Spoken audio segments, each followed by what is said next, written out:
बुढ़िया माई को मुक्ति दी तुलसी माता की कथा। एक बुढ़िया माई तुलसी जी को सींचती और कहती कि हे तुलसी माता, सत की दाता, मैं तेरा बिडला सींचती हूँ। मुझे बहू दे, पीताम्बर की धोती दे, मीठा मीठा घास दे, बैकुंठा में वास दे, चटक की चाल दे, पटक की मोत दे, चंदन का काठ दे, रानी सा राज दे, दाल भात का भोजन दे, 11 की मौत दे, कृष्ण जी का कंधा दे। तब तुलसी माता यह सुनकर सूखने लगी। तो भगवान ने पूछा कि हे तुलसी, तुम क्यों सूख रही हो? तुलसी माता ने कहा कि एक बुढ़िया रोज आती है और यही बात कह जाती है, मैं सब बात तो पूरा कर दूंगी, लेकिन कृष्ण का कंधा कहाँ से लाऊंगी? तो भगवान बोले, जब वो मरेगी तो मैं अपने आप कंधा दे आऊँगा, तू बुढ़िया माई से कह देना। जब बुढ़िया माई मर गई, सब लोग आ गए। जब माई को ले जाने लगे तो वह किसी से न उठी। तब भगवान एक 12 बरस के बालक का रूप धारण करके आए। बालक ने कहा, मैं कान में एक बात कहूँगा तो बुढ़िया माई उठ जाएगी। बालक ने कान में कहा, बुढ़िया माई मन की निकाल ले, पीताम्बर की धोती ले, मीठा मीठा घास ले, बैकुंठा का वास ले, चटक की चाल ले, पटक की मोत ले, कृष्ण जी का कंधा ले। यह सुनकर बुढ़िया माई हल्की हो गई। भगवान ने कंधा दिया और बुढ़िया माई को मुक्ति मिल गई। हे तुलसी माता, जैसे बुढ़िया माई को मुक्ति दी वैसे सबको देना। तुलसी माता की कथा। पुरानी समय की बात है। एक परम सुंदर और पतिव्रता स्त्री थी जिनका नाम था वृंदा। वे भगवान विष्णु की परम भक्त थी और उनका विवाह राक्षस राजा जलंधर से हुआ था। जलंधर बहुत शक्तिशाली था और उसकी शक्ति का रहस्य था उसकी पत्नी वृंदा की अटूट पतिव्रता धर्म। जब तक वृंदा अपने पति के प्रति सच्ची और समर्पित रही, तब तक कोई भी देवता जलंधर को पराजित नहीं कर सकता था। देवताओं ने कई बार प्रयास किया, लेकिन जलंधर अजेय रहा। तब सभी देवता भगवान विष्णु के पास गए और उनसे सहायता मांगी। भगवान विष्णु ने एक लीला रची। वे जलंधर का रूप धारण करके वृंदा के सामने प्रकट हुए। वृंदा ने उन्हें अपना पति समझकर उनका सत्कार किया, लेकिन जैसे ही वृंदा को सच्चाई का पता चला, उनका पतिव्रता धर्म भंग हो गया। उसी क्षण देवताओं ने जलंधर का वध कर दिया।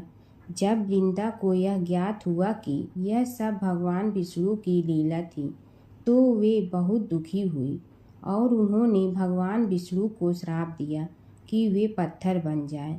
उसी श्राप के कारण भगवान विष्णु शालिग्राम पत्थर के रूप में प्रकट हुए। इसके बाद वृंदा ने अपने प्राण त्याग दिए। उनके शरीर से एक पवित्र पौधा उत्पन्न हुआ, जिसे आज हम तुलसी के नाम से जानते हैं। तभी से तुलसी को देवी का रूप माना जाता है और उनकी पूजा की जाती है। तुलसी माता को घर में रखने से सुख समृद्धि आती है। भगवान विष्णु को तुलसी अत्यंत प्रिय है। बिना तुलसी के भगवान विष्णु की पूजा अधूरी मानी जाती है। सच्ची भक्ति और पतिव्रता धर्म में अपार शक्ति होती है। इस समय की बात है कि विष्णु भगवान का विवाह लक्ष्मी जी के साथ निश्चित हो गया। विवाह की तैयारी होने लगी। सभी देवताओं को निमंत्रण भेजे गए, परंतु गणेश जी को निमंत्रण नहीं दिया। कारण जो भी रहा हो, अब भगवान विष्णु की बारात जाने का समय आ गया। सभी देवता अपनी पत्नियों के साथ विवाह समारोह में आए। उन सब ने देखा कि गणेश जी कहीं दिखाई नहीं दे रहे हैं। तब वे आपस में चर्चा करने लगे कि क्या गणेश जी को कोई न्योता नहीं दिया है या स्वयं गणेश जी ही नहीं आए हैं। सभी को इस बात पर आश्चर्य होने लगा। तभी सब ने विचार किया कि विष्णु भगवान से ही इसका कारण पूछा जाए। विष्णु भगवान से पूछने पर उन्होंने कहा कि हमने गणेश जी के पिता भोलेनाथ महादेव को न्योता भेजा है। यदि गणेश जी अपने पिता के साथ आना चाहते हैं तो आ जाते। अलग से न्योता देने की कोई आवश्यकता भी नहीं थी। दूसरी बात यह है कि उनको 1.25 मन मुंह सवा मन चावल, सवा मन घी और सवा मन लड्डू का भोजन दिन भर में चाहिए। यदि गणेश जी नहीं आएंगे तो कोई बात नहीं, दूसरे के घर जाकर इतना सारा खाना पीना अच्छा भी नहीं लगता। इतनी वार्ता कर ही रहे थे कि किसी एक ने सुझाव दिया, यदि गणेश जी आ भी जाए तो उनके द्वारपाल बनाकर बैठा देंगे कि आप घर की याद रखना। आप तो चूहे पर बैठकर धीरे धीरे चलोगे तो बारात से बहुत पीछे रह जाओगे। यह सुझाव भी सबको पसंद आ गया तो विष्णु भगवान ने भी अपनी सहमति दे दी। होना क्या था कि इतने में गणेश जी वहां आ पहुंचे और उन्हें समझा बुझाकर घर की रखवाली करने बैठा दिया गया। बारात चल रही थी, तब नारद जी ने देखा कि गणेश जी तो दरवाजे पर ही बैठे हुए हैं, तो वे गणेश जी के पास गए और रुकने का कारण पूछा। गणेश जी कहने लगे कि विष्णु भगवान ने मेरा बहुत अपमान किया है।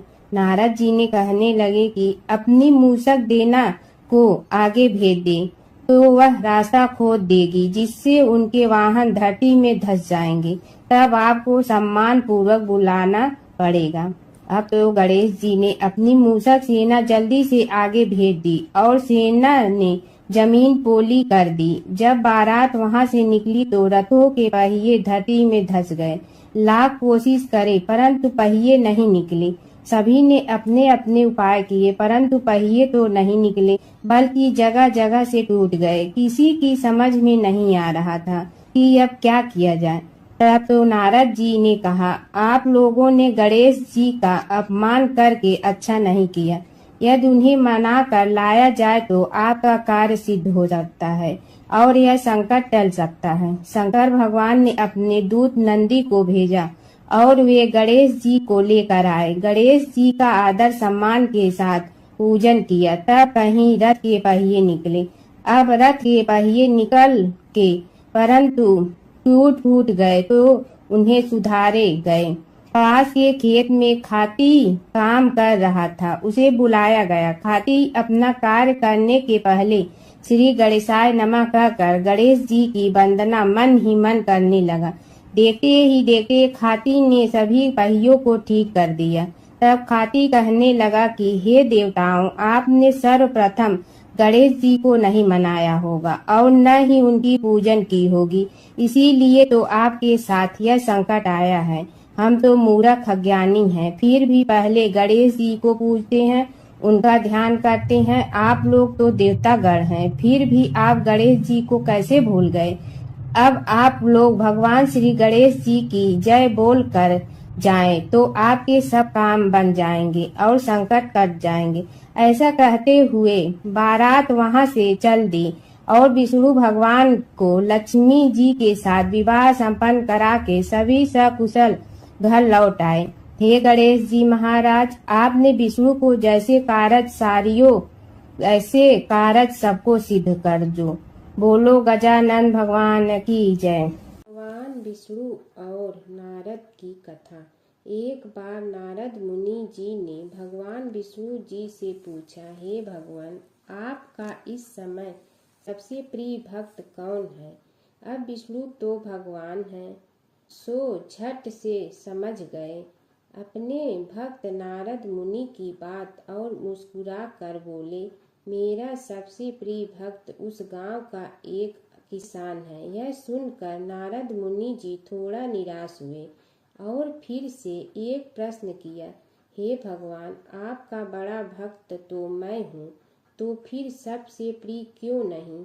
भगवान विष्णु जी ने नारद मुनि जी से कहा, इसका जवाब तो तुम खुद ही दोगे। जाओ, एक दिन उसके घर रहो और फिर सारी बात मुझे बताना। नारद मुनि जी सुबह सवेरे मुंह अंधेरे उस किसान के घर पहुंच गए।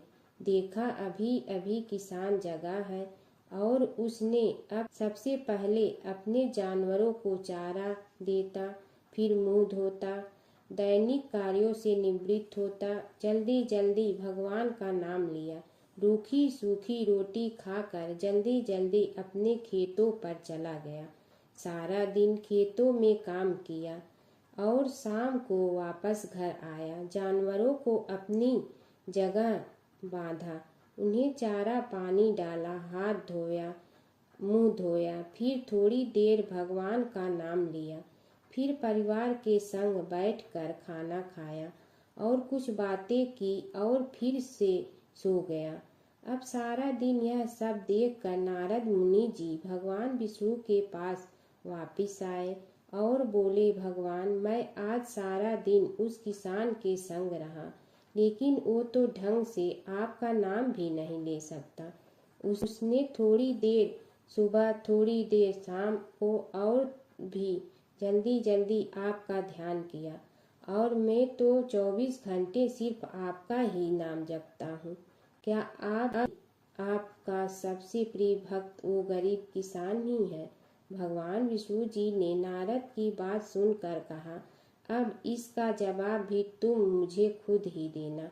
और भगवान विष्णु जी ने एक कलश अमृत से भरा नारद मुनि को थमाया और बोले, इस कलश को लेकर तुम तीनों लोकों की परिक्रमा करके आओ, लेकिन ध्यान रहे अगर एक बूंद भी अमृत नीचे गिरा तो तुम्हारी सारी भक्ति और पुण्य नष्ट हो जाएगी। नारद मुनि तीनों लोकों की परिक्रमा करके जब भगवान विष्णु के पास वापस आए तो खुश होकर बोले, भगवान, मैंने एक बूंद भी अमृत नीचे नहीं गिरने दिया। विष्णु भगवान ने पूछा, और इस दौरान तुमने मेरा नाम कितना बार लिया, मेरा स्मरण कितनी बार किया? तो नारद बोले, अरे भगवान जी, मेरा तो सारा ध्यान इस अमृत पर था, फिर आपका ध्यान कैसे करता? भगवान विष्णु ने कहा, हे नारद, देखो उस किसान को, वो अपना कर्म करते हुए भी नियमित रूप से मेरा स्मरण करता है, क्योंकि जो अपना कर्म करते हुए भी मेरा जाप करे वो ही मेरा सबसे प्रिय भक्त है। तुम तो सारे दिन खाली बैठे ही जप करते हो, और जब तुम्हें कर्म दिया तो मेरे लिए तुम्हारे पास समय ही नहीं था। तो नारद मुनि सब समझ गए और भगवान के चरण पकड़कर बोले, हे भगवान, आपने मेरा अहंकार तोड़ दिया, आप धन्य हैं। जमुना की कहानी। प्राचीन समय में एक गांव था जिसमें दो बहनें रहा करती थी। एक बहन का नाम गंगा था तो दूसरी बहन का नाम जमुना था। एक बार दोनों बहनें एक साहूकार के खेत से गुजर रही थी तो जमुना ने 13 दाने जौ के तोड़ लिए, जिसे देख गंगा बोली कि तुझे तो ग्रहण लग गया, तूने चोरी की है। इस पर जमुना बोली कि अब मेरा ग्रहण कैसे धुलेगा। गंगा ने कहा कि तुझे 12 साल तक साहूकार के यहाँ नौकरी करनी पड़ेगी, तभी तेरा पाप धुलेगा और ग्रहण से मुक्ति मिलेगी। जमुना साहूकार के यहाँ नौकरी के लिए जाती है और अपने लिए काम मांगती है। साहूकार उसे काम पर रख लेता है, लेकिन काम करने से पहले जमुना उसे कहती है कि मैं सारे काम करूंगी, लेकिन 4 काम नहीं करूंगी। जूठे बर्तन नहीं मांजूंगी, झाड़ू नहीं लगाऊंगी, बिस्तर नहीं बिछाऊंगी और दिया नहीं जलाऊंगी। 12 साल के बाद कुंभ का मेला लगा तो साहूकारनी भी कुंभ नहाने जाने लगी। जमुना ने उसे जाते देख कहा कि कुंभ के मेले में मेरी बहन गंगा मिलेगी तो उसे यह सोने का टक्का दे देना, इससे वह अपने हाथों में सुंदर चूड़ियां पहन लेगी। साहूकारनी ने कुंभ के मेले में गंगा को वह सोने का टका दे दिया। गंगा ने उनसे वह टका लेते हुए कहा कि मेरी बहन को कहना कि उसके 12 वर्ष पूरे हो गए हैं, अब वह वहां वापिस आ जा। साहूकार व साहूकारनी वापिस घर आए तब जमुना मटके में पानी भर रही थी। दोनों जमुना से बोले कि हमने सोने का वह टका तेरी बहन गंगा को दे दिया था और उसने कहा है कि तेरे 12 वर्ष पूरे हो गए हैं, इसलिए अब तुम वापिस जाओ। यह समाचार सुनते ही जमुना सहस्त्र धारा में बदल गई और बहने लगी। जमुना जी का यह रूप देखकर साहूकार और साहूकारनी परेशान हो गई थी। हमारे घर में जमुना माता ने काम किया, हमें तो अब ग्रहण लग गया है, हम यह ग्रहण कैसे उतारेंगे। जमुना भागकर गंगा माता के पास चली गई। गंगा ने जमुना से पूछा कि तुम साहूकारनी से कुछ कहकर आई हो या ऐसे ही बिना बताए आ गई। तब जमुना बोली कि मैं तो कुछ भी बताकर नहीं आई हूँ। गंगा ने कहा कि जा उन्हें धीरज दे आ, नहीं तो उन्हें जीवन भर असंतोष ही रहेगा। गंगा के कहने पर जमुना माता ने साहूकारनी को सपने में दर्शन दिए और कहा कि तुम दोनों उल्टे माथे क्यों पड़े हो, जाओ उठकर खाओ पियो। तब दोनों बोले कि हम कैसे उठें, हमें तो ग्रहण लगा है, क्योंकि हमने उल्टे सीधे और पता नहीं कितने नीच कार्य आपसे कराए हैं। तब जमुना जी बोली कि तुम्हें ग्रहण नहीं लगा है, ग्रहण तो मुझे लगा था कि मैंने तुम्हारे खेत से 13 दाने जौ के चुराए थे।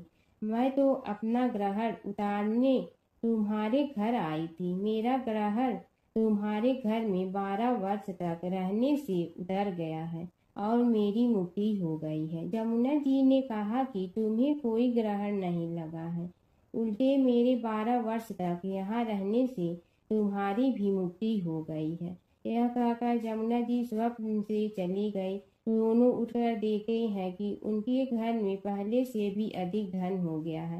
हे जमुना माता, जैसे आपने साहूकार व साहूकारनी की मुक्ति कराई, वैसे ही आप अपने सभी भक्तों की करना।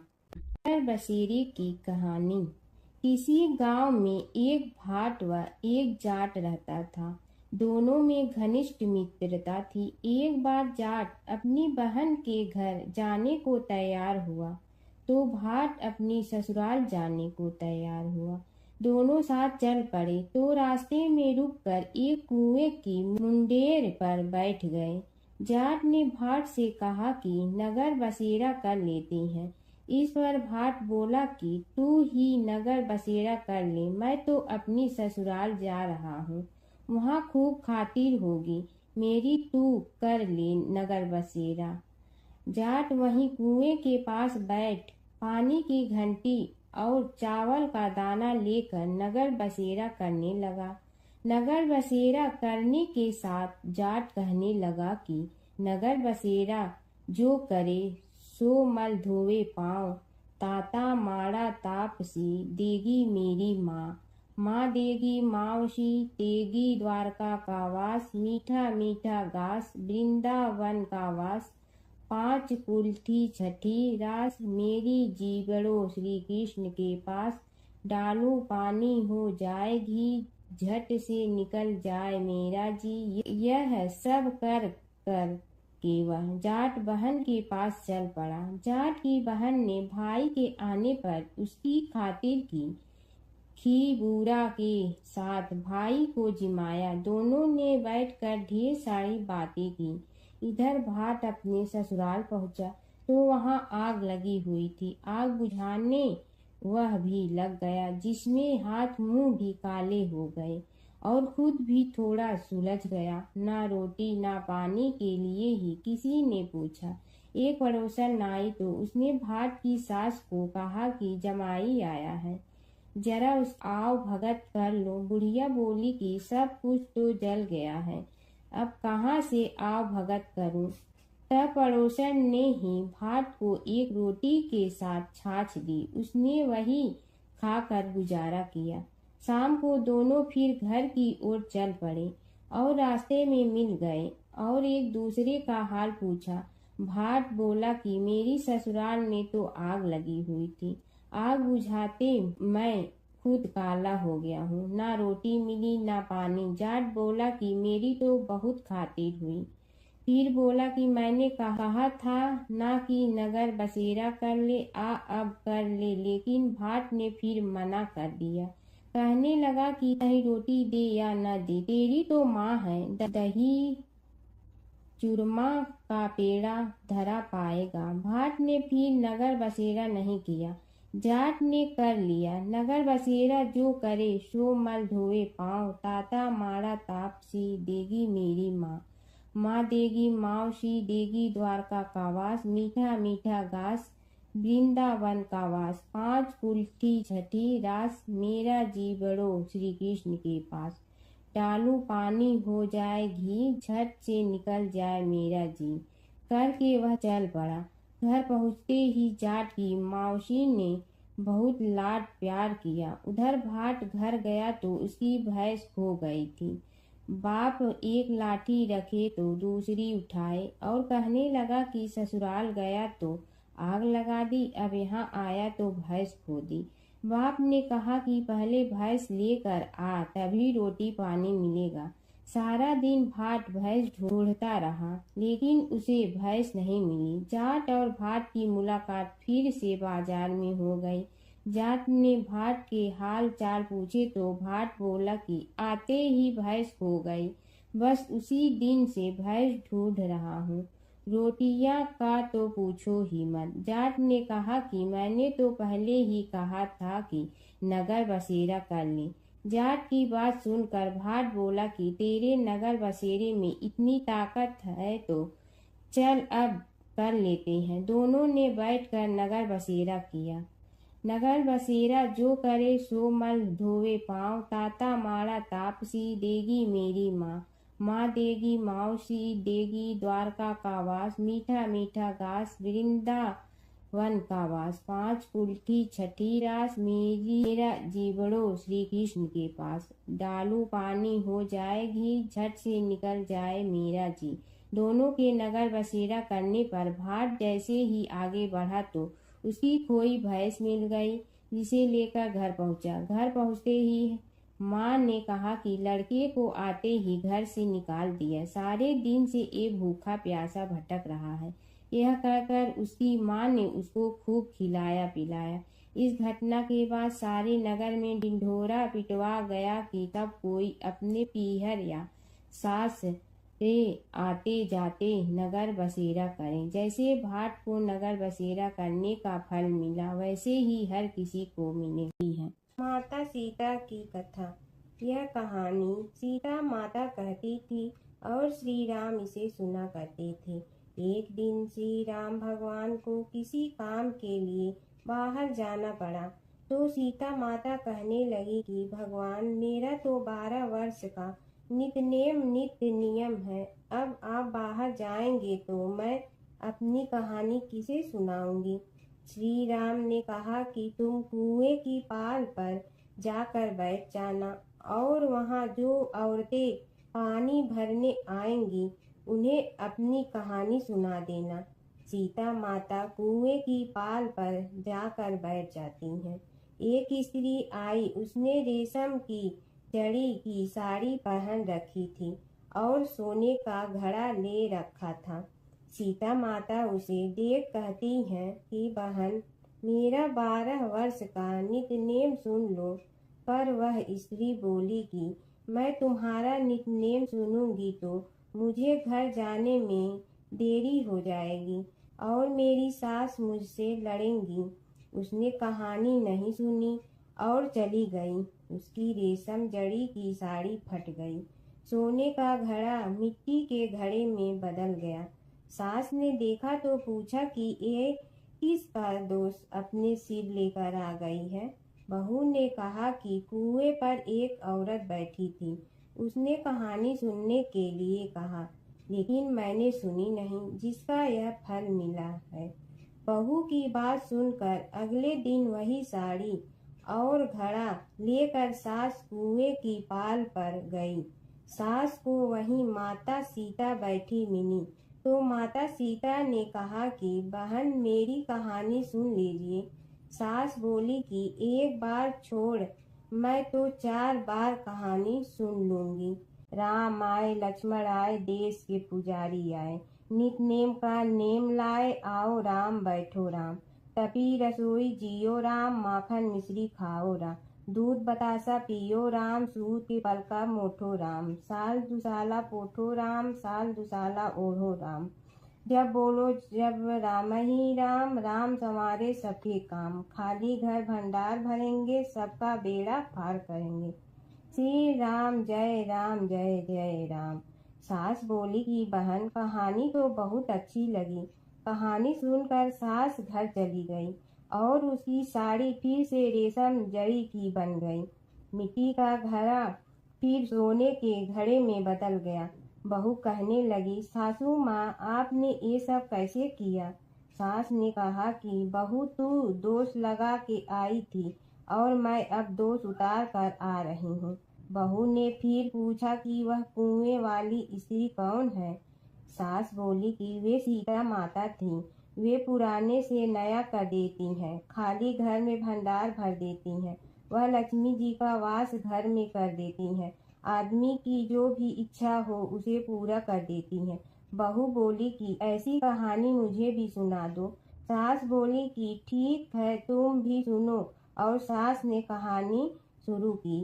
राम आए लक्ष्मण आए, देश के पुजारी आए, नित नेम का नेम लाए, आओ राम बैठो राम, तपी रसोई जियो राम, माखन मिश्री खाओ राम, दूध बतासा पियो राम, सूत के पलका मोठो राम, साल दुसाला पोठो राम, साल दुसाला ओढ़ो राम, जब बोलो जब राम ही राम, राम संवारे सबके काम, खाली घर भंडार भरेंगे, सबका बेड़ा पार करें, श्री राम जय राम। कहानी सुनकर बहू बोली कि कहानी तो बहुत अच्छी है। सास ने कहा कि ठीक है, इस कहानी को रोज कहा करेंगे।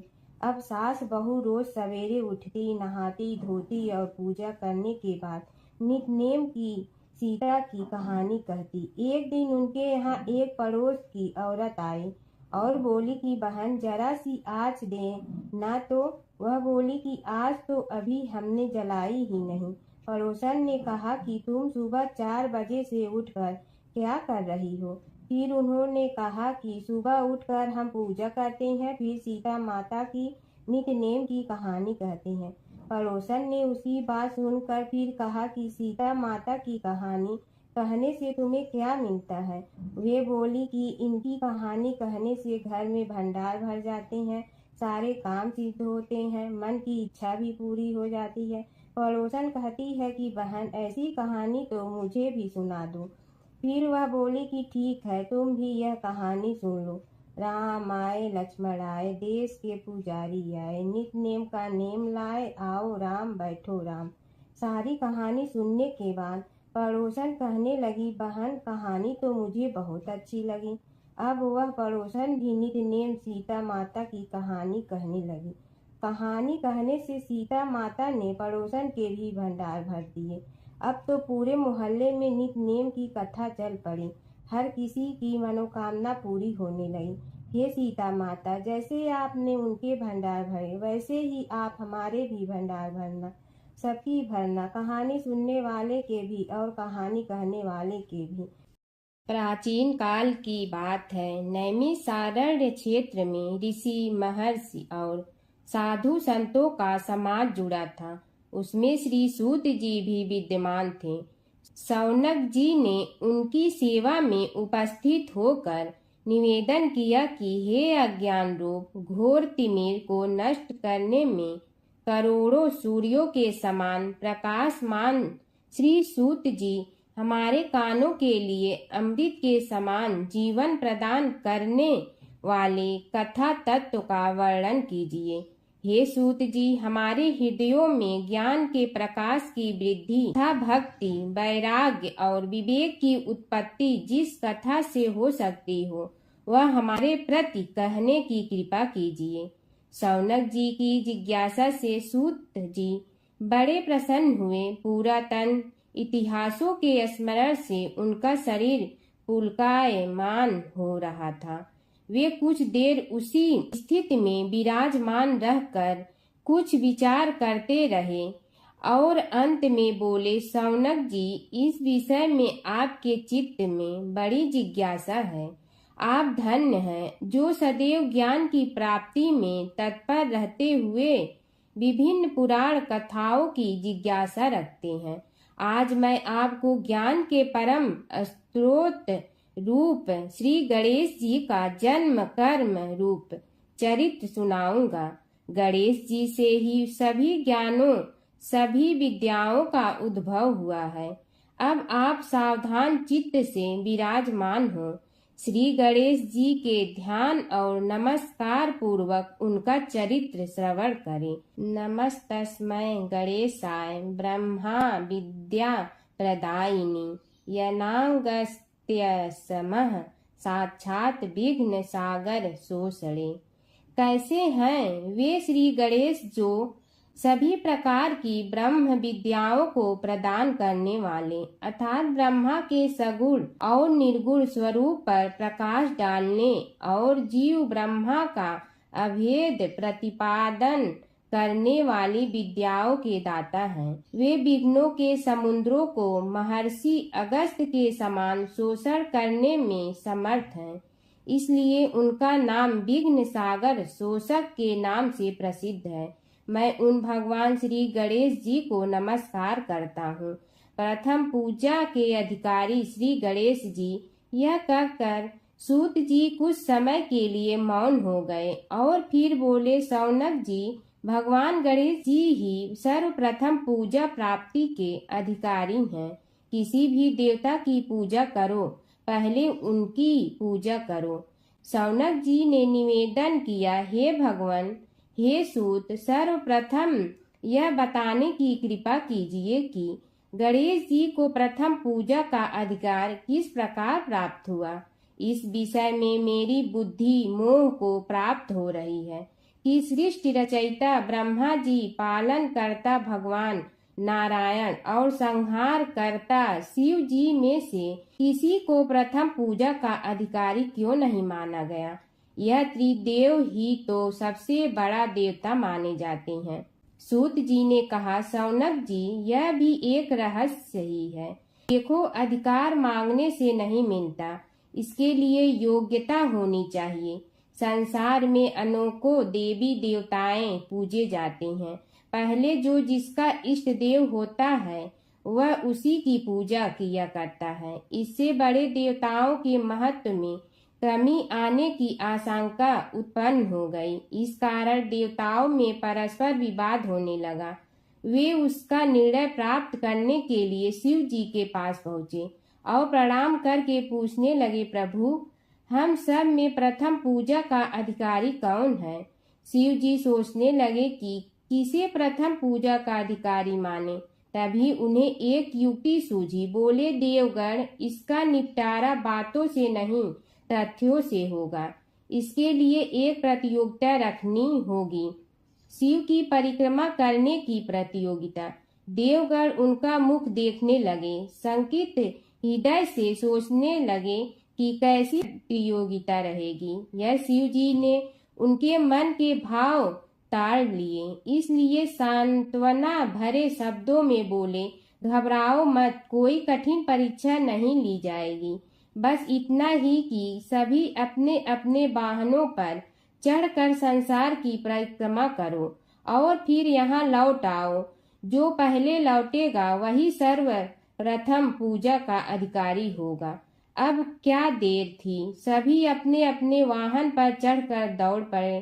किसी का वाहन गजराज था तो किसी का सिंह, किसी का भैंसा तो किसी का मृग, किसी का हंस तो किसी का उल्लू, किसी का अश्व तो किसी का श्वान। अभिप्राय यह है कि वाहनों को विविधता के दर्शन उस समय जितने भले प्रकार से हो सकते थे उतने अन्य समय में नहीं।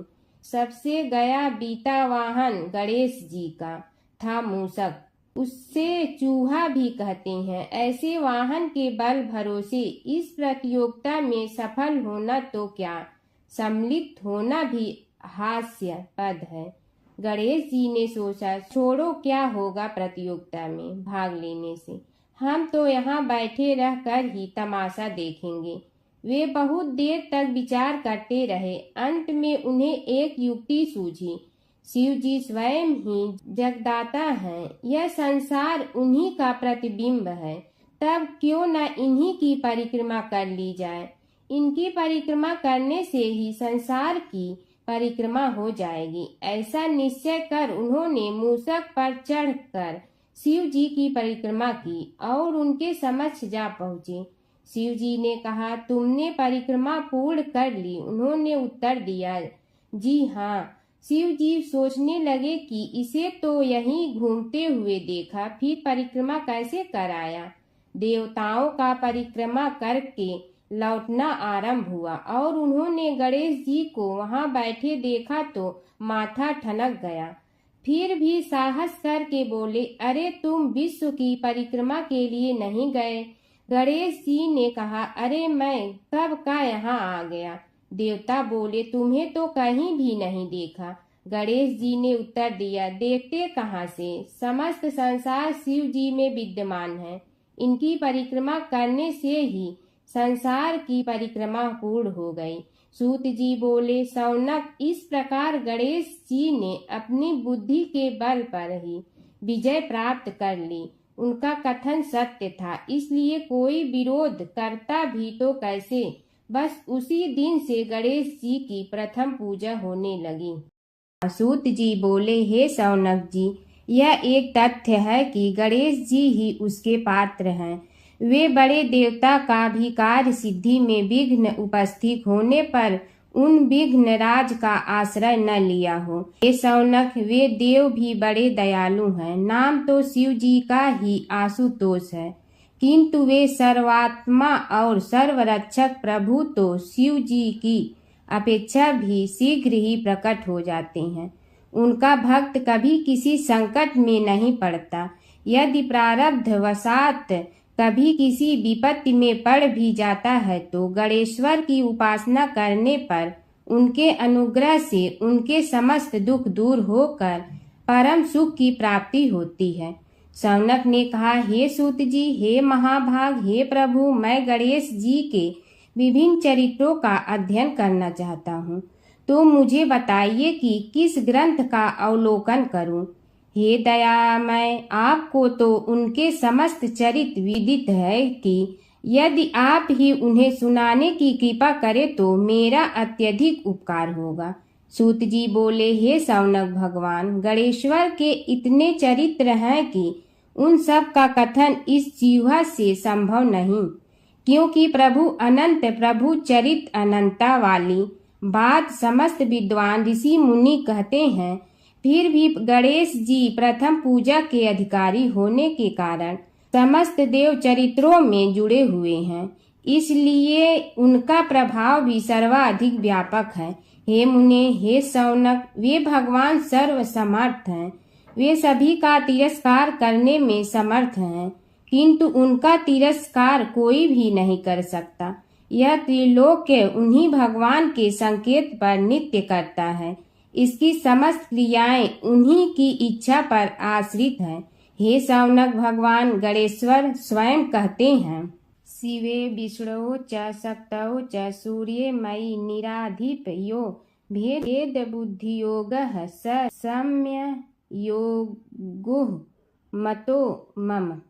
हे नरेश्वर, हे वरेण्य, शिव, विष्णु, शक्ति, सूर्य और मुझ गणेश में जो अभेद बुद्धि योग है, मेरे मत में वही सम्यक योग है। इससे यह भी सिद्ध है कि समस्त देवता उन्हीं के स्वरूप हैं। वे ही भगवान विभिन्न कार्य रूपों के अनुसार अपना भिन्न भिन्न नाम रखते हैं। हे मुनि श्रेष्ठ, उन सब देवताओं के चरित्र भी उन्हीं गणराज के चरित्र हैं। यद्यपि सब चरित्र एक ही ग्रंथ में मिलने में संभव नहीं है, फिर भी गणेश्वर के अनेकों प्रमुख चरित्रों का वर्णन गणेश पुराण में हुआ है। राजा सोमकांत का वृत्तांत कथन। शौनक जी ने पूछा, हे प्रभु, गणेश पुराण का आरंभ किस प्रकार हुआ, यह मुझे बताने की कृपा करें। इस पर सूत जी ने कहने लगे, हे शौनक, यद्यपि गणेश पुराण है तो बहुत प्राचीन, क्योंकि भगवान गणेश्वर तो आदि हैं। न जाने कब से गणेश जी अपने उपासकों पर कृपा करते चले आ रहे हैं। उनके अनंत चरित्र हैं, जिनका संग्रह एक महापुराण का रूप ले सकता है।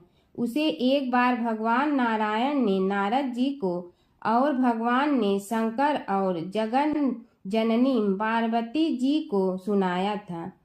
बाद में वही पुराण संक्षेप रूप में ब्रह्मा जी ने महर्षि वेद व्यास को सुनाया और फिर व्यास जी ने महर्षि भृगु को सुनाया। भृगु ने कृपा करके सौराष्ट्र के एक राजा सोमकांत को सुनाया था।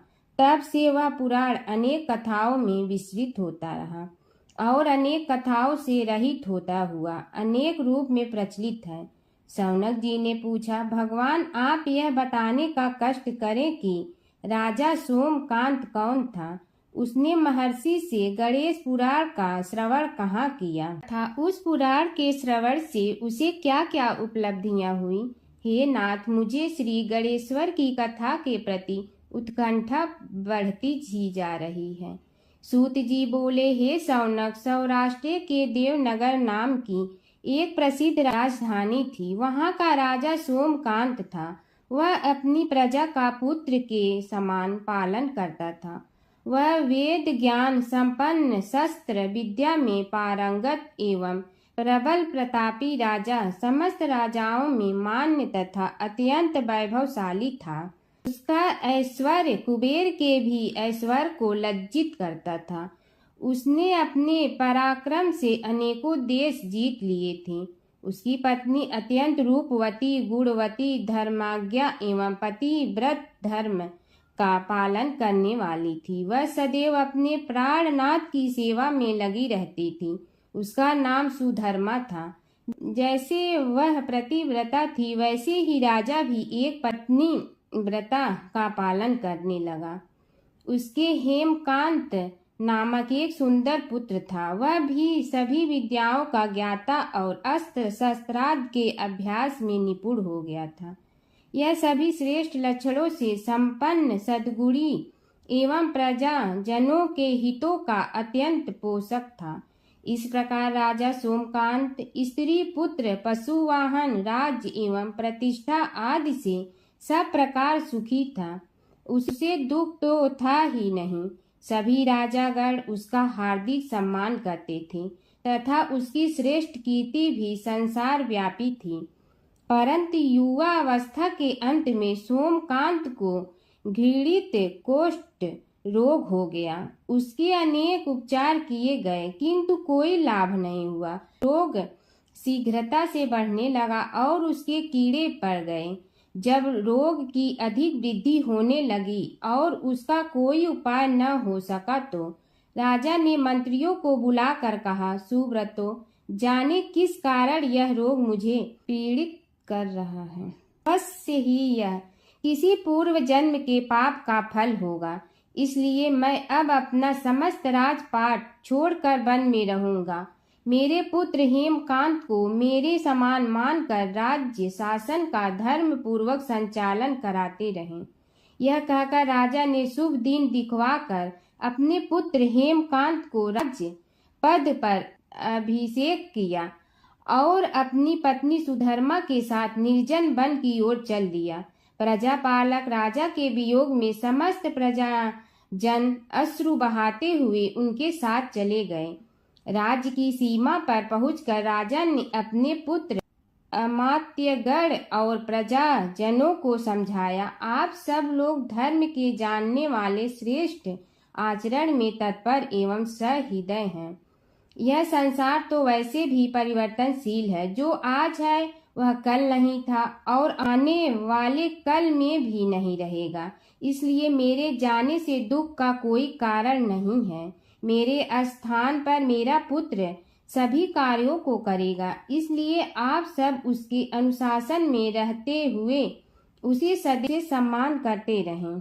फिर पुत्र से कहा, बेटा, यह स्थिति सभी के समझ आती रही है। हमारे पूर्व पुरुष भी परंपरागत रूप से वृद्धावस्था आने पर वन में जाते रहे हैं।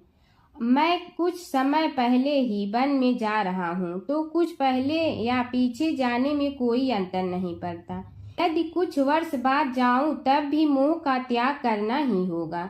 इसलिए हे वत्स, तुम दुखित मत हो और मेरी आज्ञा मानकर राज्य शासन को ठीक प्रकार चलाओ। ध्यान रखना, क्षत्रिय धर्म का कभी त्याग न करना और प्रजा को सदा सुखी रखना। इस प्रकार राजा सोमकांत ने सभी को समझा बुझाकर वहां से वापस लौट आया और स्वयं अपनी पतिव्रता भार्या के साथ वन में प्रवेश किया। पुत्र हेमकांत के आग्रह से उसने सुबल और ज्ञान गम्य नामक 2 आत्माओं को भी साथ ले लिया। उन सब ने एक समतल एवं सुंदर स्थान देखकर वहां विश्राम किया। तभी उन्हें एक मुनि कुमार दिखाई दिया। राजा ने उससे पूछा, तुम कौन हो, कहाँ रहते हो? यदि उचित समझो तो मुझे बताओ। मुनि बालक ने कोमल बाड़ी में कहा, मैं महर्षि भृगु का पुत्र हूँ। मेरा नाम च्यवन है। हमारा आश्रम निकट में ही है। अब आप भी अपना परिचय दीजिए। राजा ने कहा, मुनि कुमार, आपका परिचय पाकर मुझे बड़ी प्रसन्नता हुई। मैं सौराष्ट्र के देवनगर नामक राज्य का अधिपति रहा हूँ।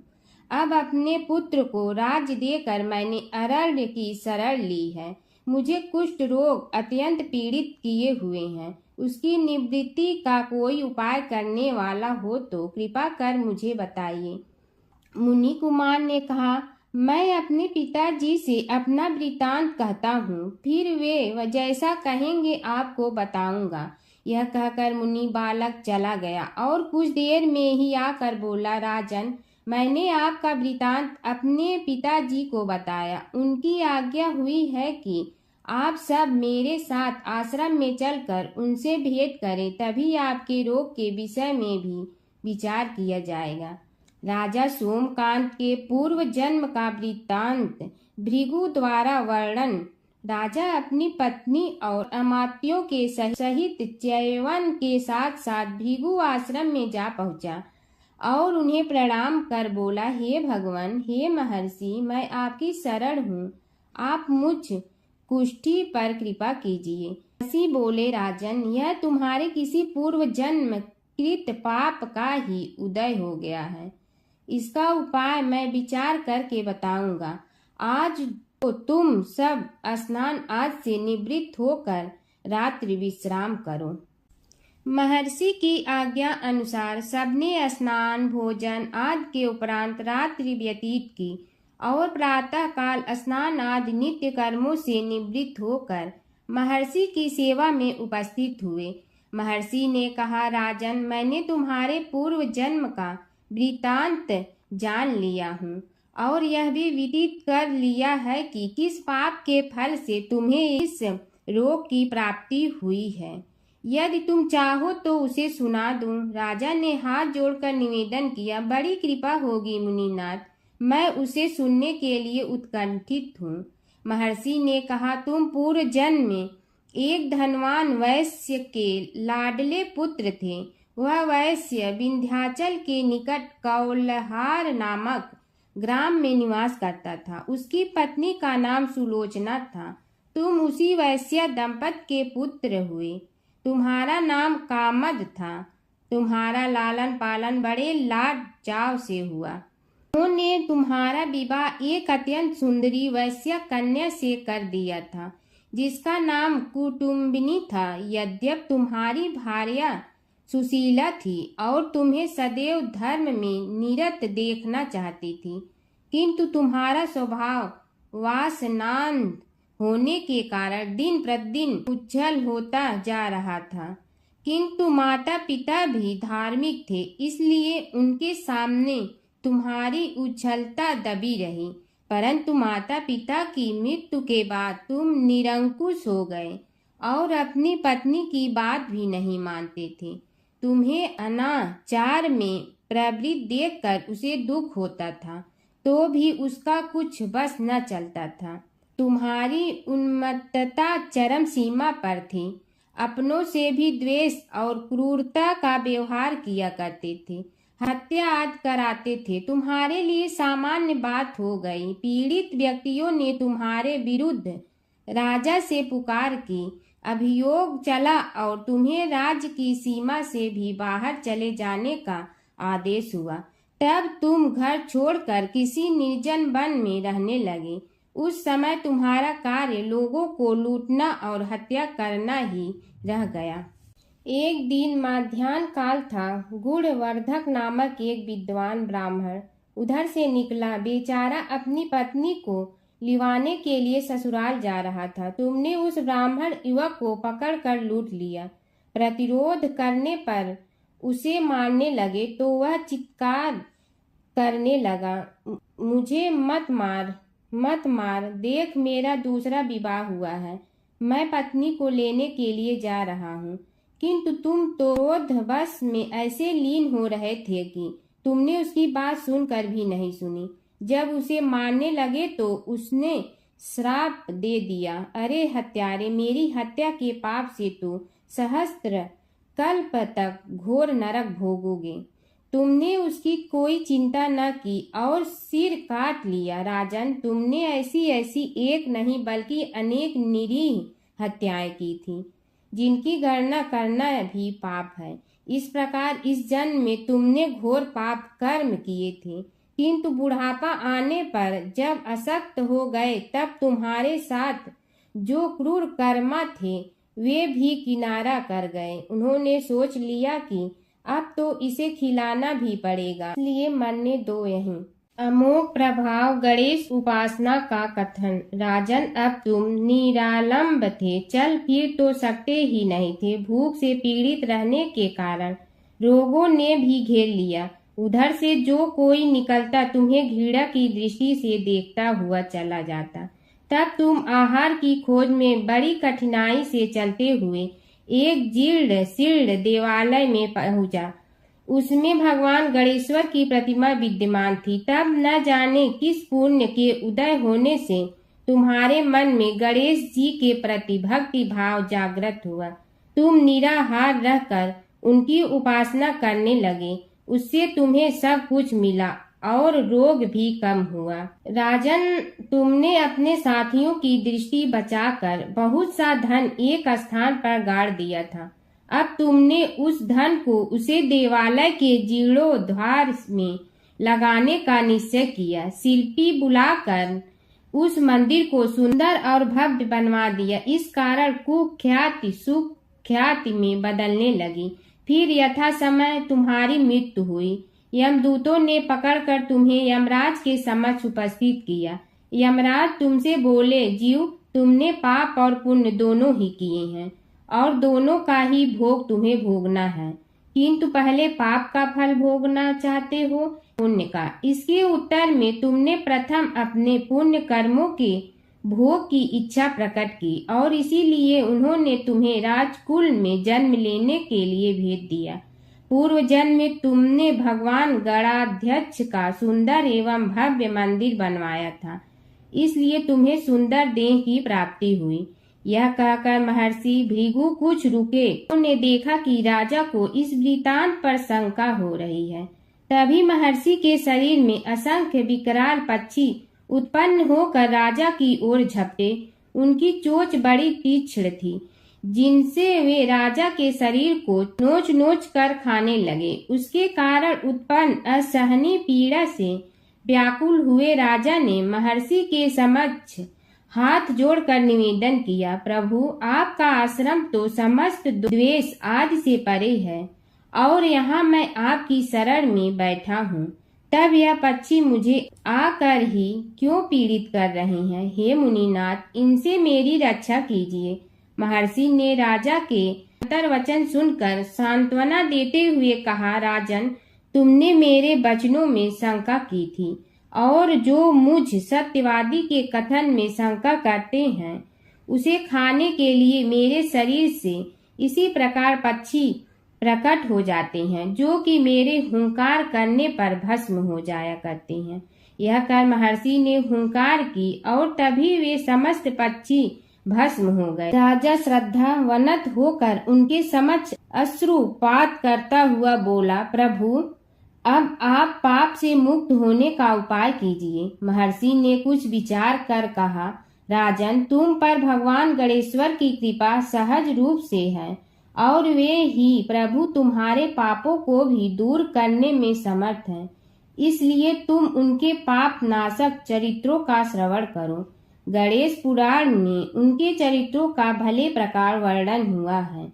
अतएव तुम श्रद्धा भक्ति पूर्वक उसी को सुनने में चित्त लगाओ। राजा ने प्रार्थना की, महामुनि, मैंने गणेश पुराण का नाम भी आज तक नहीं सुना, तो उनके सुनने का सौभाग्य कैसे प्राप्त कर सकूंगा। हे नाथ, आपसे अधिक ज्ञानी और प्रकांड विद्वान और कौन हो सकता है। आप ही मुझ पर कृपा कीजिए।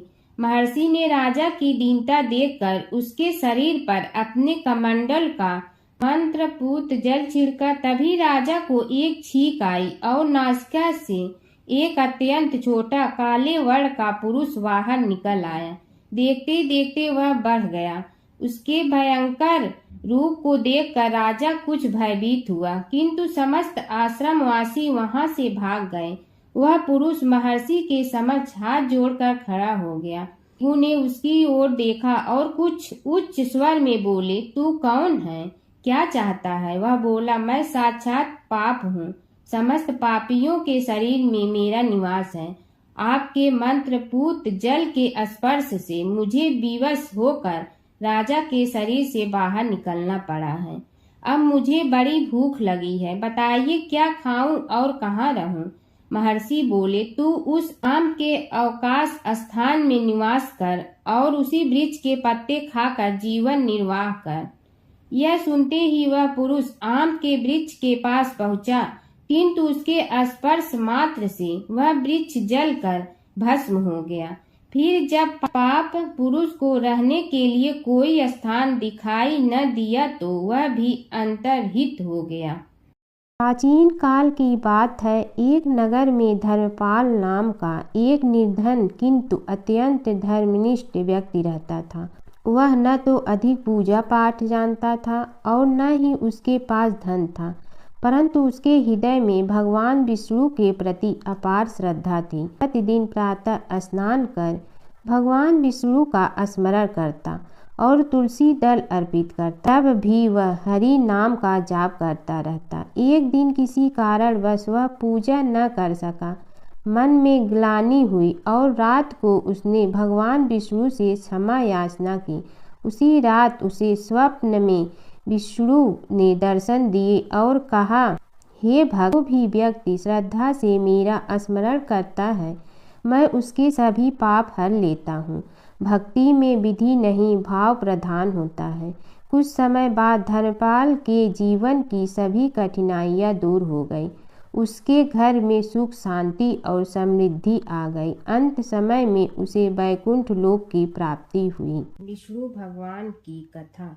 एक नगर में एक सेठ व एक सेठानी रहते थे और सेठानी रोज विष्णु भगवान की पूजा करती थी। सेठ को उसका पूजा करना बिल्कुल अच्छा नहीं लगता था।